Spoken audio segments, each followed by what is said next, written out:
Muito bem, bem-vindo, bem-vinda.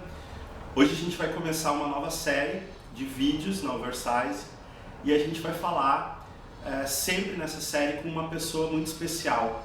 Essa série tem um título chamado O que você pode aprender com Lisiane Zekir, que é a primeira pessoa convidada.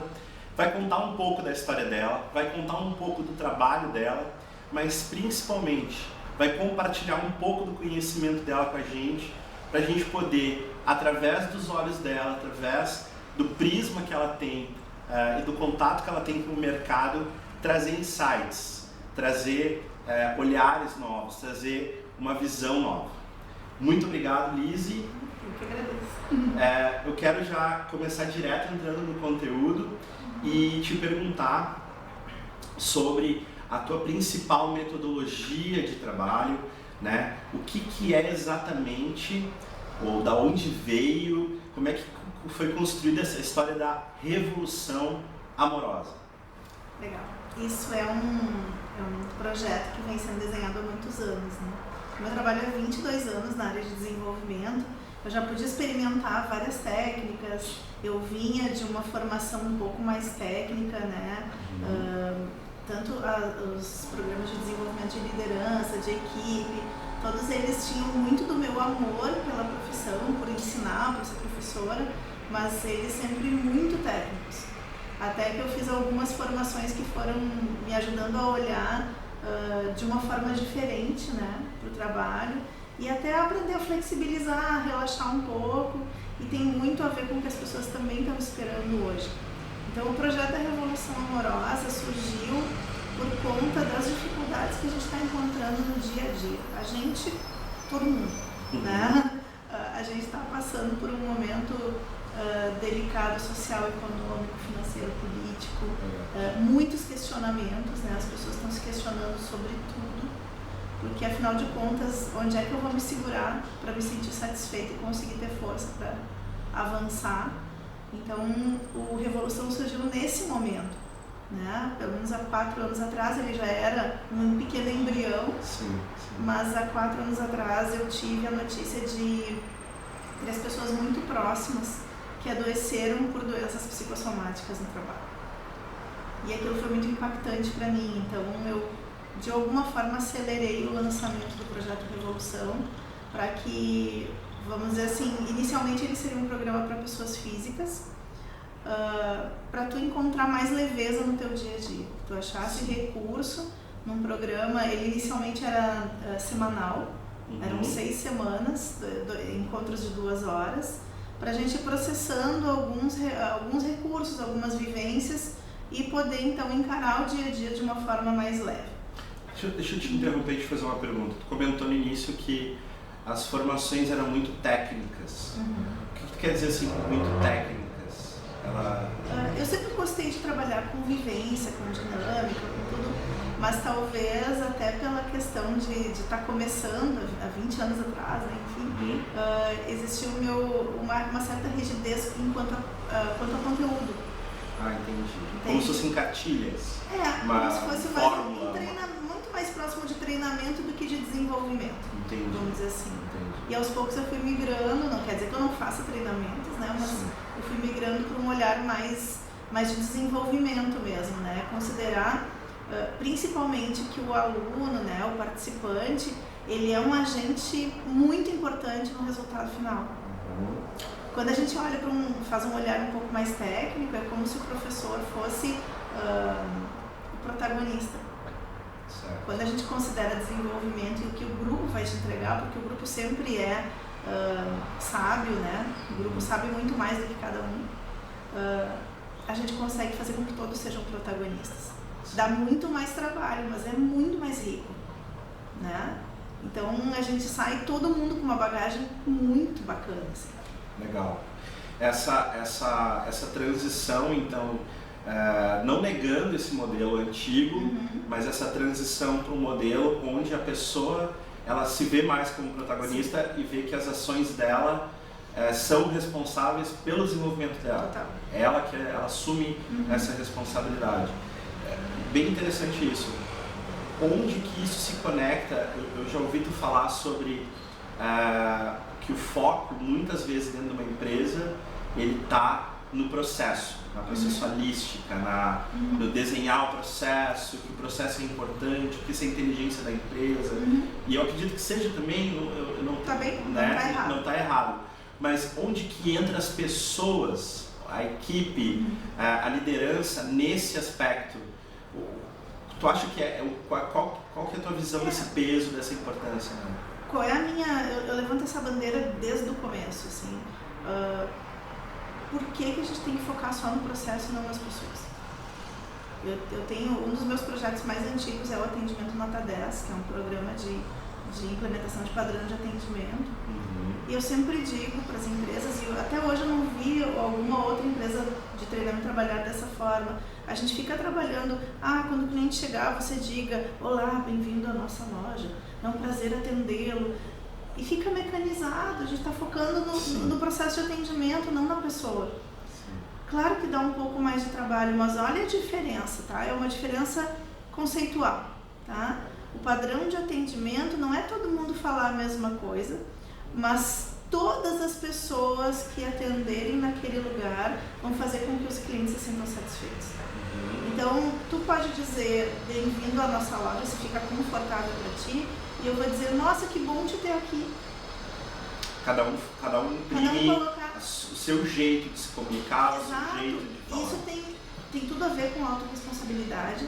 Né? É claro que daí, se a gente está falando para uma rede de 100 unidades, talvez fique muito complicado de dar sustentabilidade para esse tipo de trabalho. Porém, na maioria das empresas é possível fazer com que os atendentes sejam protagonistas mesmo.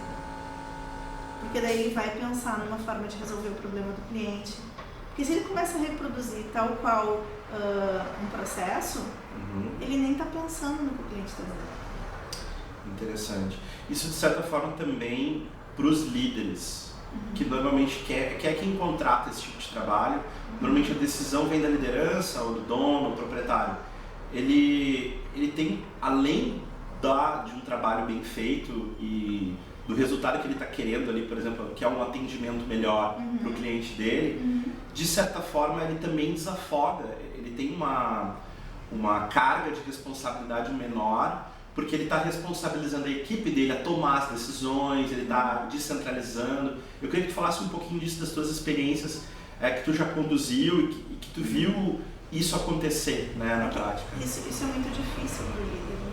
Porque como ele tem muito mais experiências negativas do que positivas nesse sentido, ele tende a achar que no momento que ele delegar, ele vai estar piorando o serviço.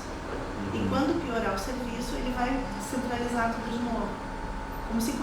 Como se confirmasse a crença dele de: tá vendo, eu não posso dar poder para as pessoas. Sim. Mas a gente também tem que entender hoje que posições como profissionais de atendimento, caixas, assim, que seriam posições mais júnior nas empresas. Recepção, telefonista. Perfeito. Não são mais pessoas com pouca instrução.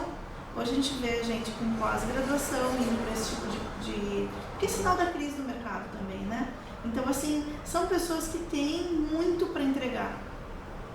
E que, se elas tiverem muito para entregar, elas inclusive vão ficar mais motivadas do que ficar simplesmente reproduzindo um contexto, né? Só que isso também tem a ver com o desprendimento do líder, de entender que a empresa dele só vai crescer se ele deixar que os outros também façam alguma coisa. Então, muitas vezes, os líderes ficam presos num tamanho de empresa porque eles têm medo de realmente ampliar, literalmente, né, as responsabilidades. A empresa acaba ficando do tamanho do líder, quando ela podia estar do tamanho da equipe toda. Inteira. Claro que não é um processo que um treinamento de 12 horas vai te dar. Com certeza. Né? É um programa um pouco mais extenso. Eu tive a oportunidade de fazer isso em algumas empresas. A gente dá tempo das pessoas processarem, né? Do líder também se acostumar com a ideia, né? De entregar algumas responsabilidades que são dele. Né? Isso é feito, é gradativo, então? É gradativo, é um programa de desenvolvimento. A gente tem que considerar que, tipo, se foi 10 anos do mesmo jeito, não é em 2 horas ou 4 ou 12 que isso vai se resolver. Então eu peço aos líderes muitas vezes que pelo menos a gente tenha 6 meses, 8 meses para poder fazer um trabalho um pouco mais consistente e até fazer valer o investimento que ele está fazendo. Ainda dentro desse ponto, uma coisa que eu vejo muitos donos buscando é o que eles entendem como uma empresa no piloto automático. Uma empresa que funciona sem depender do dono. Uma empresa que... Porque é fato que hoje, até por uma questão de uma crise, tem muitos donos de negócio que estão diversificando. Então ele tem uma empresa de uma área, ele investe em outra área para poder ter 2 fontes de receita diferentes. Se ele, na verdade, não consegue delegar, é uma hipótese, eu queria ouvir a tua opinião, não consegue delegar responsabilidades dentro da primeira empresa, ao criar uma segunda empresa, ele está dobrando o problema, né? Ele tem 2 problemas. Porque o problema está no mindset dele, né? Então o modus operandi dele vai ser igualzinho na outra. Claro que a gente está aqui simplificando o problema, né? Tem uma série de outras variáveis aí. Mas de alguma forma ele vai acabar reproduzindo, que é o que ele acredita. Então um trabalho de longo prazo de desenvolvimento dele, da equipe, pode trazer isso como um benefício. Dele até ter possibilidade de ter mais negócios ou se envolver. Mas com olhares diferentes. Com olhares diferentes. Interessante. Então, a vinculação de focar mais nas pessoas e não tanto nos processos, ela fortalece esse movimento, essa visão da revolução amorosa, porque o amor está em colocar mais energia nas pessoas. Esse é um aspecto. Colocar foco no que é importante. Certo. Um dos pilares da revolução amorosa é a autorresponsabilidade. Não é culpa do fulano que fez mal para mim, não é culpa da minha empresa que não me trata bem, não é culpa do governo, é minha responsabilidade como eu reajo em relação a isso. O que eu vou fazer para fazer diferente? Né? Quais são as minhas escolhas? Aí alguém pode dizer assim, mas minha melhor escolha seria sair do meu trabalho, mas eu não posso. Né? Eu preciso trabalhar. Que plano tu vai ter para a médio prazo ou até a curto prazo conseguir sair? Porque toda escolha tem um preço, né? A gente tem que saber se a gente está disposto a pagar ou não. Interessante. Né? Bem legal. Tem que abrir mão desse... É um certo vitimismo, vamos combinar. É um certo vitimismo dizer assim, eu não posso fazer isso. Né? A gente sempre pode, só que daí custa um pouco mais. Né? Às vezes a voltinha não é na canoa, mas no iceberg, né? Então leva um pouquinho mais de tempo, né? Não é fácil. Tem um outro aspecto da questão da revolução amorosa que eu gosto muito, que a gente já conversou sobre, que é a questão nessa jornada de autorresponsabilidade. A pessoa então decidindo ser o protagonista e assumindo mais essa responsabilidade para si. Chega um determinado momento que ela está fazendo diversas comparações com o colega do lado, com alguém no Instagram que ela segue, com alguém que ela ouviu dando uma palestra, com o chefe dela, com o subalterno dela, alguém que trabalha com ela, subalterno, nem sei se existe essa expressão. Eu não gostaria de usar. Enfim, com o círculo dela acaba criando padrões de comportamento e ela se espelha nesses padrões. Quão benéfico é fazer esse espelhamento, não sei se a gente pode chamar assim, e o quanto isso empurra a pessoa para frente e o quanto isso ancora, né? Paralisa, faz com que ela fique sem agir. Eu te diria que esse é o nosso grande desafio dessa geração que está vivendo esse boom digital, de influencers e tudo mais. Isso sempre aconteceu, mas hoje com a questão do meio digital isso fica um pouco mais intenso.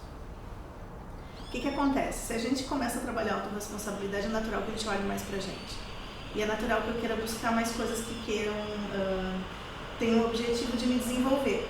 Até aí tá tudo ótimo. O problema é que eu nunca uso a minha régua de desenvolvimento. Eu nunca uso do tipo, pô, que legal, 6 meses pra cá eu andei meus 10 centímetros. Não, eu olho o quilômetro que o Christian andou, ou que o Christian disse que andou. Sim. Lá no vídeo dele. Ou que eu vi ele falando numa palestra, ou que eu vi... E aí o que acontece? Quando eu olho a tua régua, a minha parece ínfima. Mesmo que eu tenha feito um super progresso.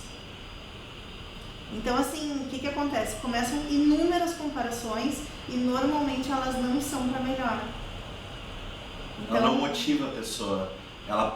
Ela cria só eu não estou ganhando dinheiro na internet, só eu não acordo às 4h30 da manhã, só eu não trabalho 18 horas por dia, por isso que eu não tenho sucesso. Começa a criar, porque o que acontece? Faz parte desses contextos a pessoa sentir que não está lá ainda até para poder consumir esses conteúdos. Né? Tudo bem, está tudo certo, não está errado. E consome quem quer. O problema é que justamente eu acabo usando a régua do outro para me medir. Então na verdade eu nunca vou chegar. E é isso que as pessoas precisam se dar conta. Na régua do outro eu nunca vou chegar. Então ou eu aproveito para modelar a régua do outro, criar a minha régua e entender que 2 centímetros para mim equivale ao quilômetro do Christian, né? Ou eu vou estar sempre sofrendo. E aí vamos jogar para dentro das empresas, né, esse contexto. Ô Christian, por que tu não faz que nem o João, que entregou o relatório em 2 dias? Ô Christian, poxa, eu tô vendo que o desempenho do João e do Paulo é muito melhor do que o teu, o que tu tá fazendo? Tu tá com algum problema? E daqui a pouco o Christian é só mais detalhista. E o relatório do Christian entregue 3 dias depois é impecável. O do João e do Paulo tem retrabalho várias vezes, mas isso o líder não diz, porque ele quer te colocar alguma pressão, porque ele acha que tu não está sendo produtivo. Porque os influencers que ele também segue, de uma forma geral, seja lá os pares dele, ou o que ele assiste, ou enfim, o que ele abastece, também dizem que produtividade é fundamental e no menor tempo possível. Isso é talvez uma ausência... me parece ser assim, um excesso de definição de metas e objetivos, muitos objetivos, eu vou ficar milionário, eu vou fazer isso, eu vou acontecer, e pouco reconhecimento das etapas que tu está cumprindo no teu dia a dia. Perfeito. Que é um conjunto de vários pequenos sucessos que te já leva lá. Porque de novo eu não estou olhando para as pessoas. De novo eu não estou olhando para as pessoas. Hoje eu estava lendo uma matéria do LinkedIn que o executivo da Virgin diz que o grande sucesso, a grande definição de sucesso dele é trabalhar 3 dias por semana. Sim. E aí a pessoa que postou estava colocando justamente esse contraponto, né, das pessoas que dizem que só vai ter sucesso trabalhar 16 horas por dia, e esse cara dizendo que está trabalhando 3 dias por semana como um resultado de muito mais produtividade, foco, concentração, tempo para descansar. E foi interessantíssimo, eu fui ler os comentários, eu até compartilhei no meu LinkedIn, porque os comentários reproduzem o quão adoentados a gente está enquanto sociedade, enquanto modelo de negócio, porque ninguém achou positivo até o momento que eu li. Então as pessoas assim, pergunta então se todos os funcionários da Virgin trabalham só 3 dias por semana. Nossa. Pergunta se quando ele começou ele também só trabalhava 3 dias por semana. Isso não é sustentável. Isso deve ser na vida dele, agora que ele está lá parado do lado da piscina.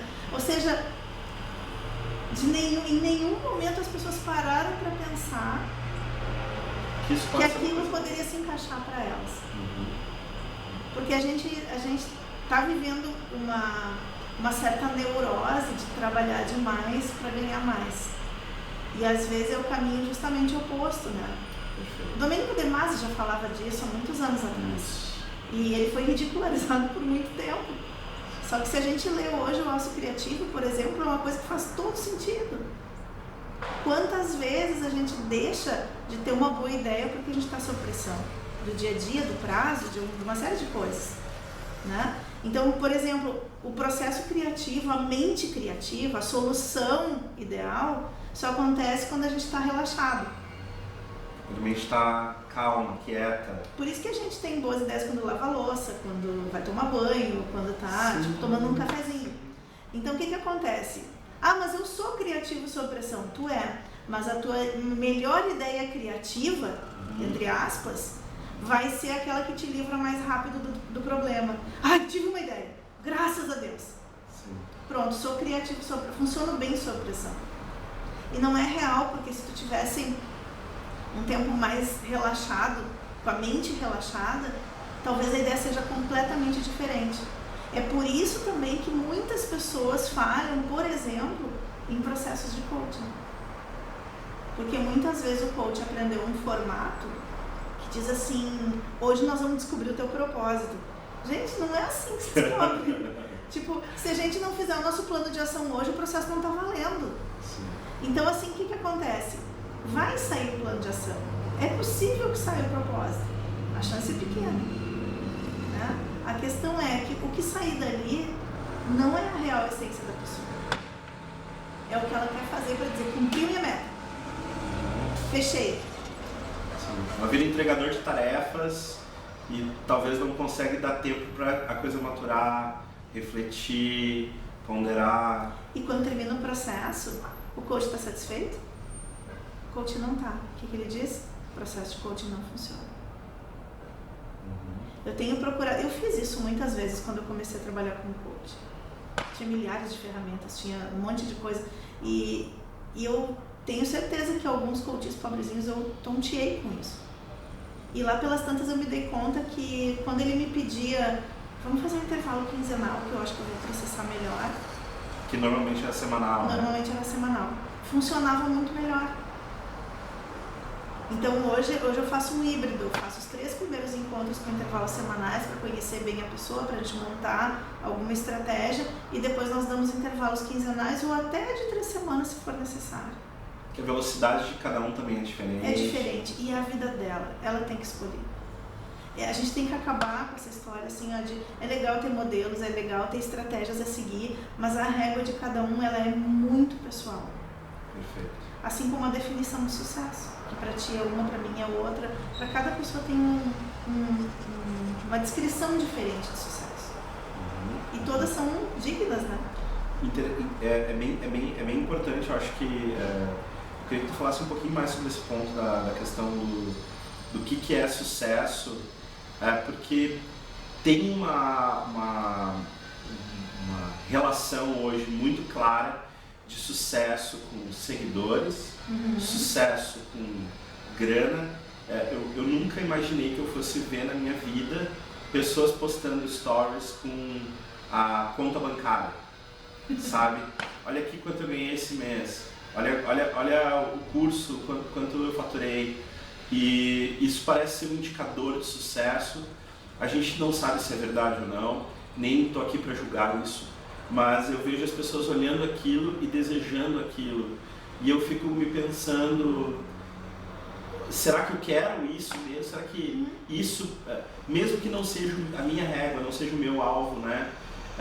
O questionamento vem. Será que é isso que eu quero? Será que eu estaria feliz se eu estivesse no lugar daquela pessoa? E eu não vejo esse questionamento.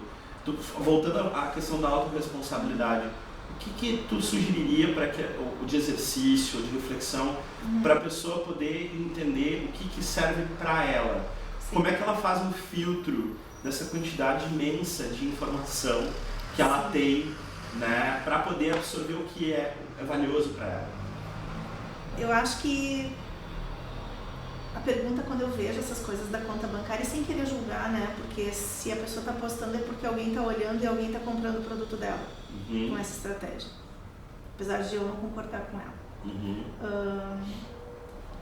A primeira pergunta que me vem à cabeça quando eu vejo esse tipo de coisa é: que preço essa pessoa está pagando? Né? Talvez seja um preço que eu não queira pagar. Ponto. Essa é a minha defesa, vamos dizer assim. Às vezes, quando eu julgo que o preço não é tão ruim a pagar, eu posso modelar e fazer alguma coisa parecida. Mas eu sempre me pergunto nesse sentido. E segundo, eu acho que a gente pode mudar a pergunta do para quê, eu vou fazer isso, pro para quem. Serve para a roupa que tu vai comprar, serve para o curso que tu vai fazer. A gente também tem uma neurose muito forte na questão da educação. porque os programas de educação, eles dão muito menos do que eles poderiam entregar ou do que eles dizem que eles vão entregar. Então tu acha que tu não foi suficientemente bom, mas é que ele não é tão bom porque tem o módulo 2, tem o módulo 3, tem o módulo Blaster, tem o módulo Hiper, tem o módulo e assim por diante. Então, assim, a gente tem que tomar muito cuidado, porque senão a gente passa a vida inteira investindo alguns carros importados em educação, quando a gente já tem o recurso para trabalhar o que a gente precisa. Mas hoje é bonito dizer que eu tenho 25 formações, 45 diplomas. Sim. E a pergunta é, para quem tu está fazendo isso? Nossa, é forte essa pergunta. É muito. E se tu for olhar tudo que tu já fez até hoje, muitas delas, o pra quem não responde que foi pra ti.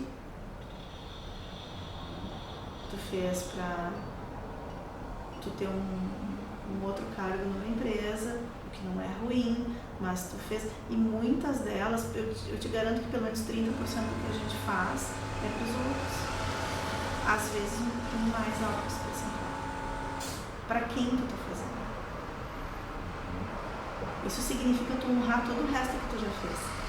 Porque toda vez que eu faço uma nova, parece que eu nunca estou satisfeito com o que eu já fiz. E eu não estou dizendo, imagina, eu trabalho com educação há 22 anos, eu não estou dizendo que é errado se qualificar e estar sempre enfim, aumentando a performance, eu não estou dizendo que isso é errado, mas tenha uma trilha de interesses, né? Porque senão qualquer coisa serve. Sim, tudo é bom, todo evento é... Eu venho da área do marketing, todo mundo vai querer te convencer que aquela ali é a melhor formação que tu já fez. E tu vai acreditar.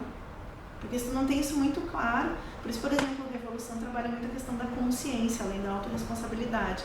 Tanto que o nosso slogan é mais leveza, mais escolhas conscientes, né? Então, o que acontece? Quando eu estou consciente, eu posso pensar, bom, nesse momento não é o melhor momento para fazer isso aqui, mas eu vou fazer no ano que vem, vou me organizar e vou fazer diferente. Nesse momento que eu escolhi para esse ano foi isso. Por exemplo, a minha trilha pessoal desse ano está na participação de eventos. Então eu já tenho 3 eventos no segundo semestre que eu vou participar, né? São 2 em São Paulo, tem mais um em Porto Alegre, claro, outros que vão aparecer, né? Mas congressos, né? A gente participou como apoiador do Papo de RH agora da Feira Brasileira do Varejo, foi espetacular.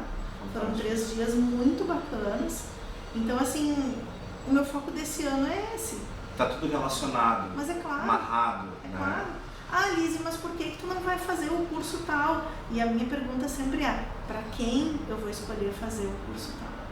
É difícil dizer não quando na verdade tu tá sendo levado como se fosse meio Zeca Pagodinho, deixa a vida me levar, a vida leva eu.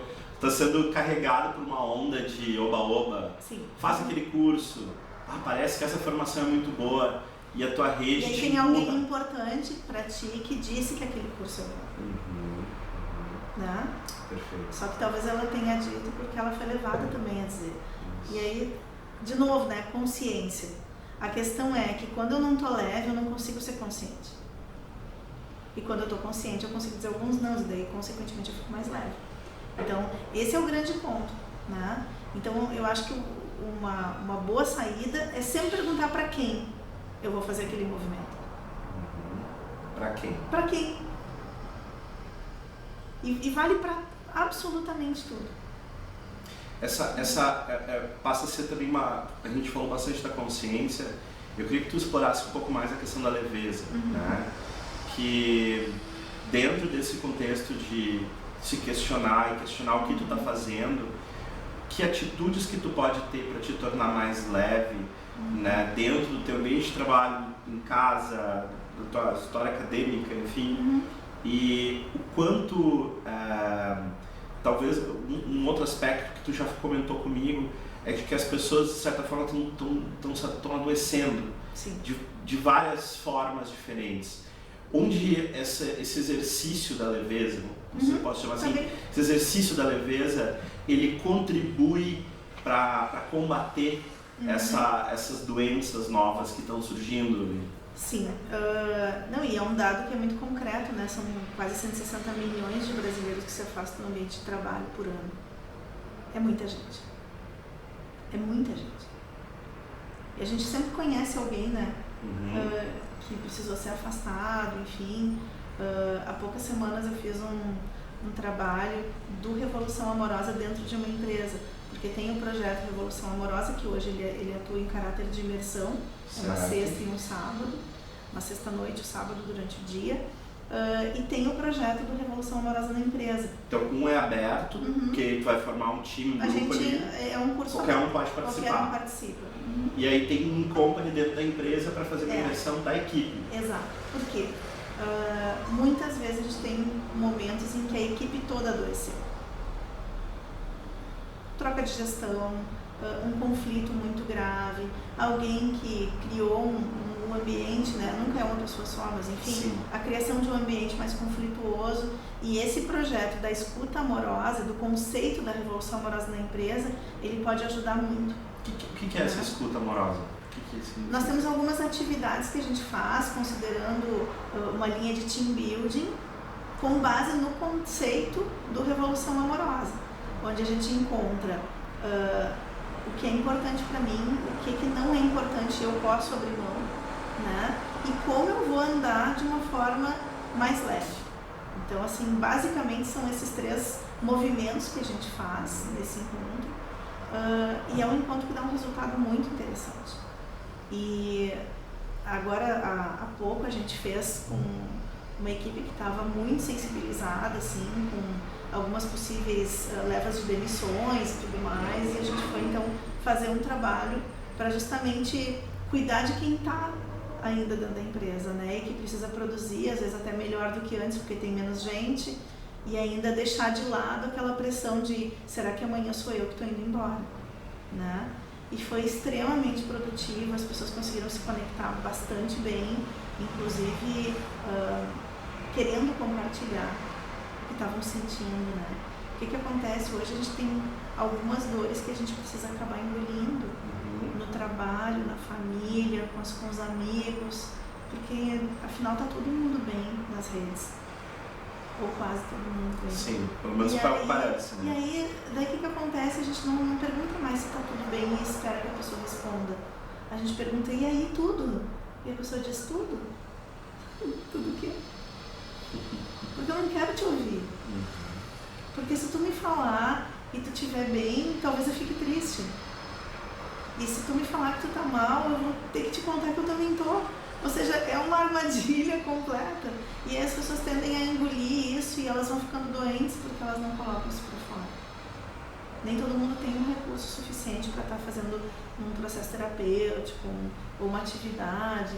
Ou quando tem, ela está usando quase todo o recurso que sobra por uma questão de sobrevivência.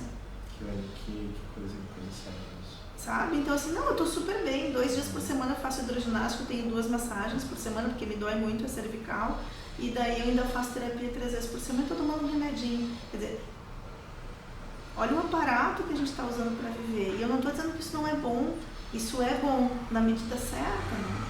Sim, aí de novo vem aquela pergunta do pra quem, né?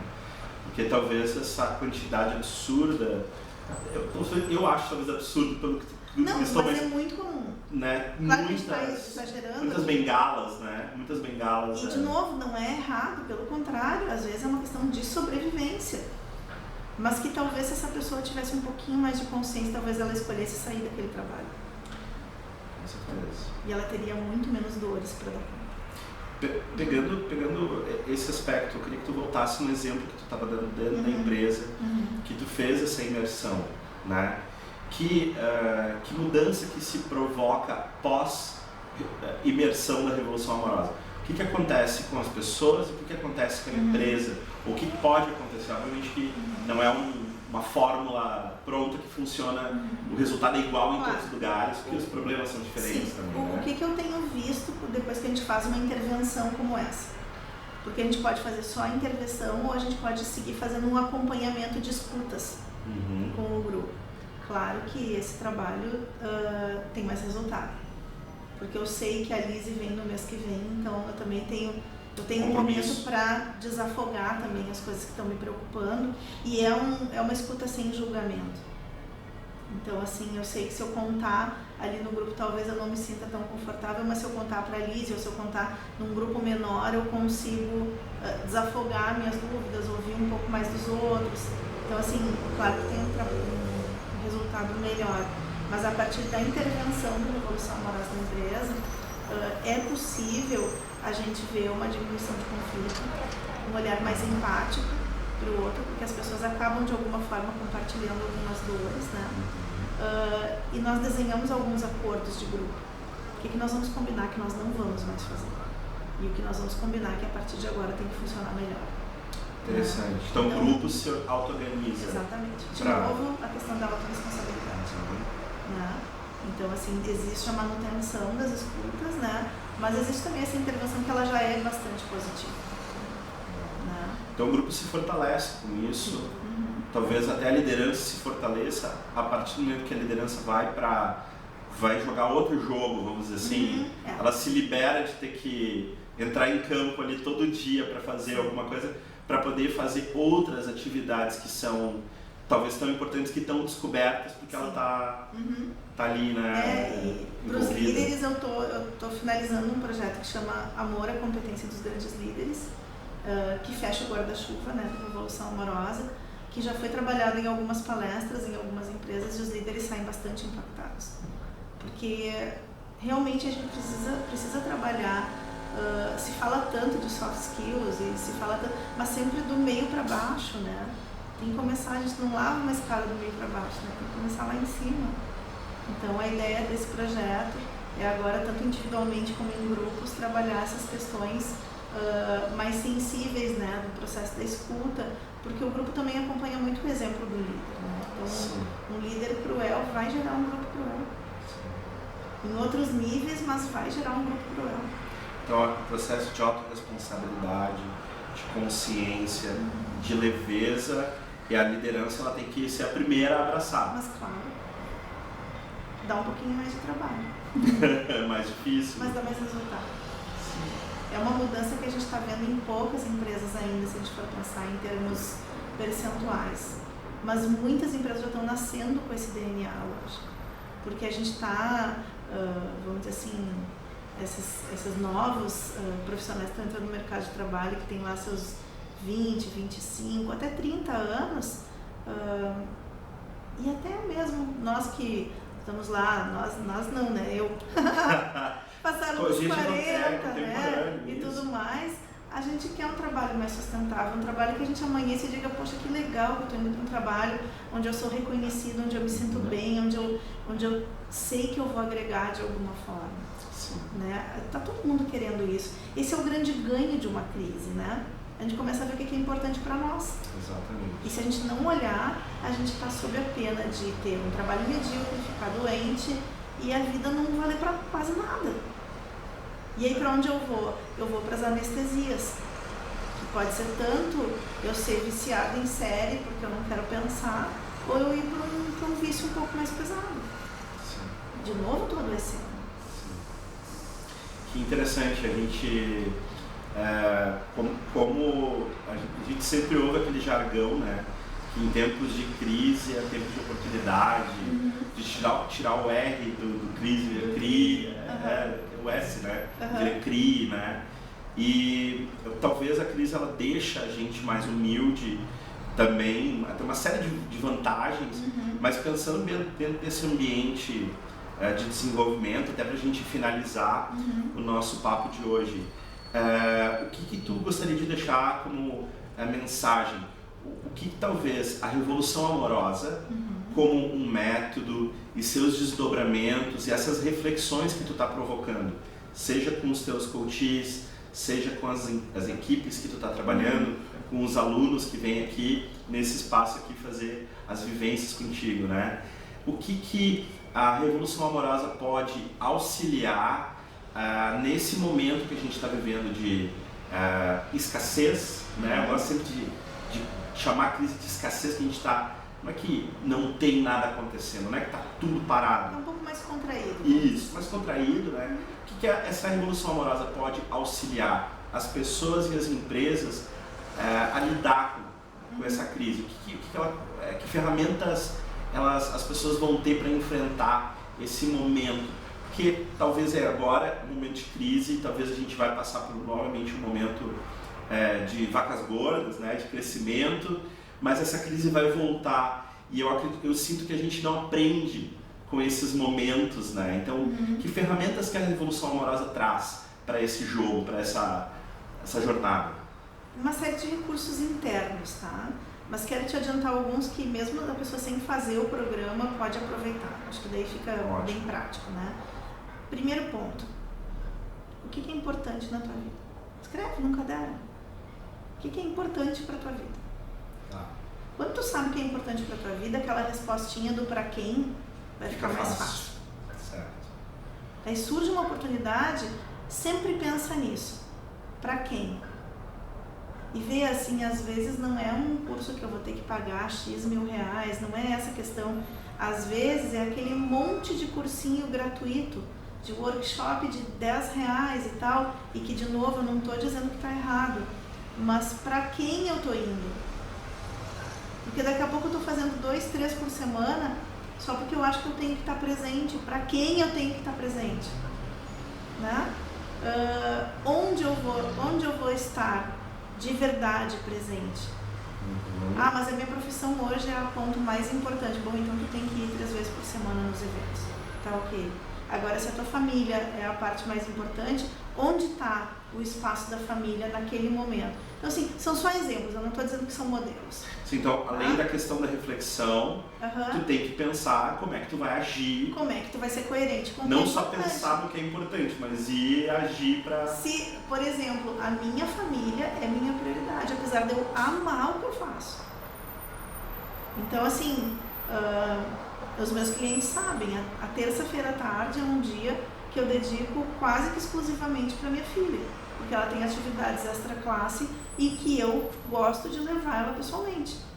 Então, assim, eu abro mão de muita coisa nas terças-feiras por causa disso, que é uma prioridade para mim. E eu tenho que ser coerente. Então, essa é uma escolha. Mas daí é um dia útil, perfeito, eu trabalho sábado e domingo, fim de semana sim, fim de semana não. Às vezes 3 ou 4 seguidos. Eu posso me permitir ter uma terça-feira de tarde dedicada à minha família. Ponto final.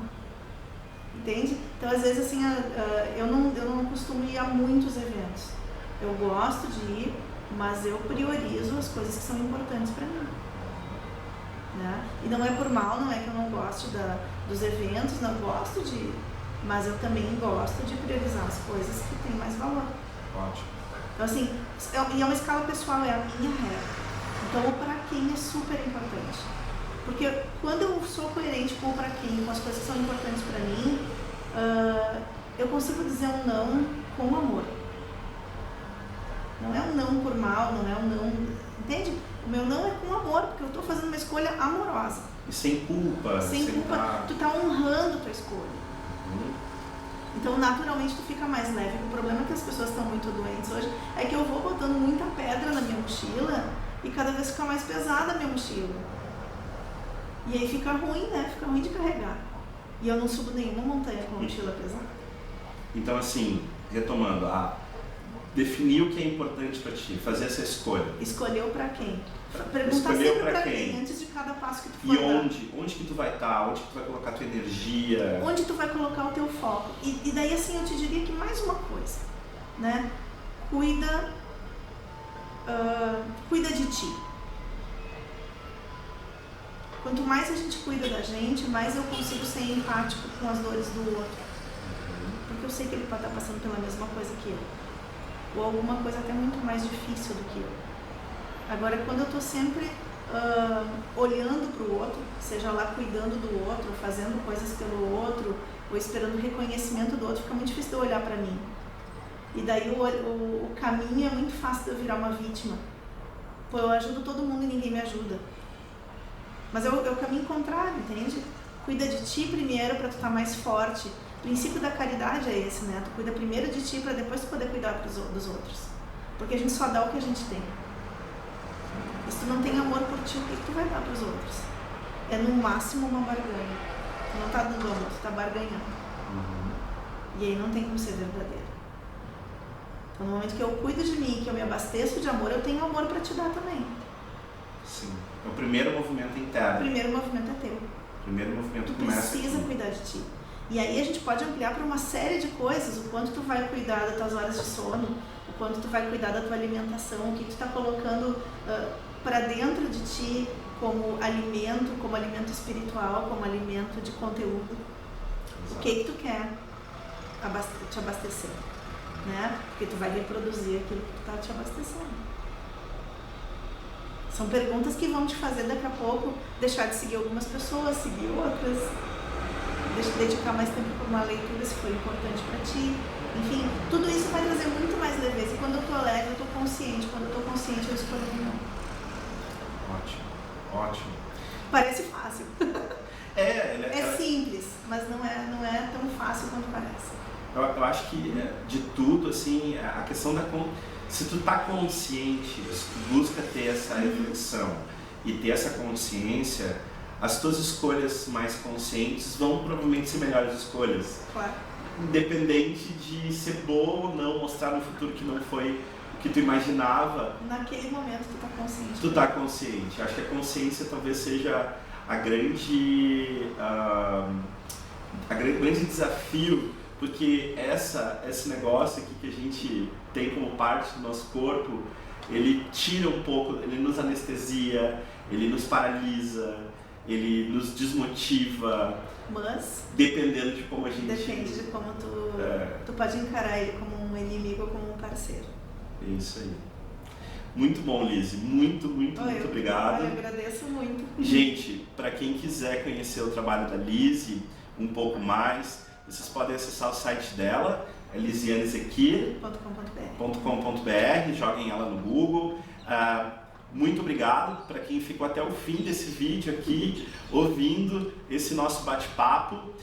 Se vocês tiverem sugestões, comentários, por favor escrevam aqui abaixo, seja lá qual mídia que vocês estão vendo, né? Se é no YouTube, se é no Facebook, se é talvez no IGTV, enfim, comentem aqui, vai ser muito importante para vocês, para nós e para vocês, né? A gente poder seguir esse diálogo, esse bate-papo aqui em comunidade, tá? Muito obrigado, até o próximo. Obrigada, gente, obrigada por assistir. Até mais. Tchau, tchau.